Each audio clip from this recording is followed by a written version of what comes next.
আসসালামু আলাইকুম। আমি শামিমা খুলনা থেকে বলছি। ভিডিও ব্লগার শামিমা চ্যানেল থেকে আপনাদেরকে আরও একবার স্বাগত জানাই। কাছে কিংবা দূরে, দেশ কিংবা দেশের বাহিরে যে যেখান থেকে আমার ভিডিওটি দেখছেন, আশা করছি আল্লাহ পাকের অশেষ রহমতে আপনারা সকলেই ভালো আছেন। আমরাও আলহামদুলিল্লাহ ভালো আছি। তো আলহামদুলিল্লাহ বলতে হয়, তাই বলছি কারণ আজকে মনটা খুবই খারাপ, এত খারাপ তা বলে বোঝাবার মতো না।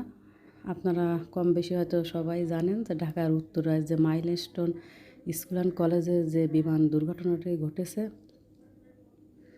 আসলে এ দেখে কোনো মানুষ স্থির থাকতে পারে না। বিশেষ করে যারা বাবা মা আছেন তাদের তো কি বলবো, আসলে আর মানে আমার খুব খারাপ লাগতেছে যে ছোটো ছোটো যে বাচ্চারা যে কীভাবে আহত হয়েছেন আর মারা গেছে। মানে আমি যতক্ষণ ভিডিওটা ভয়েস দিচ্ছিলাম ততক্ষণ পর্যন্ত আমি জানি যে 19 জন মারা গেছে।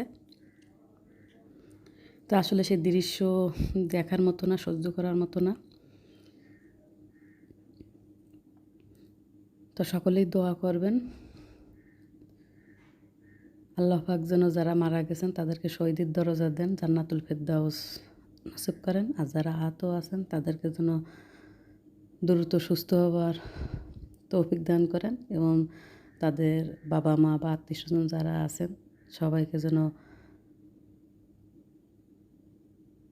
ধৈর্য ধরার তৌফিক দান করেন। আমরা সকলেই সেই দোয়া করি আল্লাহ পাকের কাছে, দূর থেকে। এছাড়া আমাদের করার কিছুই নাই। আসলে একজন বাবা মাই জানেন যে একটা একটা সন্তান মানুষ করতে কী পরিমাণ কষ্ট। আর ছোট ছোট বাচ্চারা প্রাইমারি, এটা শুনছে যে সম্ভবত 8 পর্যন্ত ছিল ওখানে।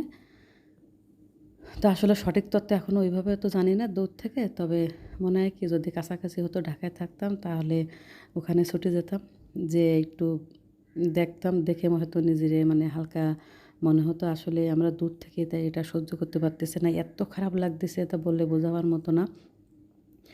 তাহলে যারা কাছ থেকে দেখছে বা এই ঘটনাটা নিজের চোখের সামনে ঘটতে দেখছে, তাদের কী অবস্থা হচ্ছে একবার ভেবে দেখুন সবাই। তো আমরা সবাই তাদের জন্য দোয়া করি, আল্লাহ পাক যেন সবাইকে এই ধৈর্য,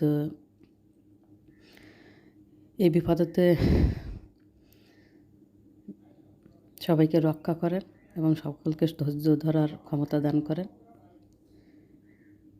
আসলে আমার না আজকে ভিডিওতে মানে ভয়েস দিতে খুবই খারাপ লাগতেছে। আমি কি বলতেছি আমি নিজেই জানি না। আমি আর ফেসবুকে যে কয়েকটা দৃশ্য দেখলাম, আসলে সেই দৃশ্য সহ্য করার মতো না। কোনো বাবা মাই স্থির থাকতে পারে না যাদের মানে বাচ্চা আছে, যে পুরো শরীরে শুধু হাড় আর হচ্ছে এটা দেখলাম একটা 2টা ভিডিওতে, যে ব্যাগ দেখা যাচ্ছে, ব্যাগের চেন আর হাড়, আর সে গায়ে চামড়া মাংস টংস, সে যে কী অবস্থা আসলে বলে বোঝাবার মতো না। তো আমার আসলে কিন্তু কোনো ভিডিও করার আজকে চিন্তা ভাবনা করেছিলাম যে ভিডিও ছাড়বো না, কিন্তু এই জন্যে ছাড়ছে যে অনেকেই হয়তো কিন্তু জানেন না, যারা সংবাদ দেখেন না। তা আমি কিন্তু প্রায় নিয়মিত সংবাদ দেখার চেষ্টা করি, মানে ইউটিউবে যে বিভিন্ন সংবাদ আর দেশের পরিস্থিতি কি টুকটাক দেখার চেষ্টা করি। তো দেখা মাত্রই কীরকম যেন আমার মানে এত খারাপ লাগতেছিলো। আর গত বছরের জুলাইতে কিন্তু অনেক স্টুডেন্টরা মারা গেছে, সেই 1 বছর পরে আবার সেই জুলাইতে দেখেন কী অবস্থা।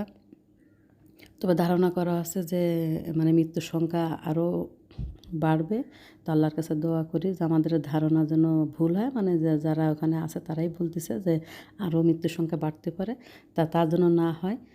আল্লাহ পাক সবাইকে যেন সুস্থতা দান করেন, সেই দোয়া করি। আমিন। সকলেই দোয়া করবেন। আর সকলের যারা জানেন না আমার ভিডিও, যারা কম বেশি দেখেন, তাদের কাছে শুধু একটাই মানে আকুতি জানাবো, সবাই আমরা দূর থেকে তো কেউ কিছু করতে পারবো না। তো আমরা তাদের জন্য শুধু সমবেদনা জানাতে পারি আর দোয়া করতে পারি। আর আল্লাহর কাছে আমরা সবাই দোয়া করবো, আল্লাহ পাক যেন সবাইকে, যারা অসুস্থ হয়েছে, যারা হসপিটালে আছেন, তাদেরকে যেন আল্লাহ পাক দ্রুত সুস্থ করে দেন। আর ঢাকার আশেপাশে যারা আছেন উত্তরায়, যেখানে দুর্ঘটনা ঘটেছে, তারা হয়তো বা মনে চাইলে আপনারা এক নজর দেখে আসতে পারেন। আসলে যে ঘটনা দূর থেকে দেখে সহ্য করতে পারতেছে না, জানি না যারা কাছ থেকে দেখছে তাদের কী অবস্থা। অনেকেই কিন্তু মানে ওই দেখেই অসুস্থ হয়ে পড়ছে, মানে জ্ঞান হারিয়ে ফেলছেন। তা আসলে জ্ঞান হারাবারই কথা। যে দৃশ্য আসলে কী বলবো, বাংলাদেশে মনে হয় প্রথমবার এই বিমানে দুর্ঘটনায় এত মানে বড় দুর্ঘটনা ঘটলো। তো আল্লাহ সবাইকে তুমি হেফাজত করো, রহমত করো আল্লাহ। তো এই তো, সবাই ভালো থাকবেন। আজকের মতো এখানে ভিডিওটি শেষ করছি। আল্লাহ হাফেজ।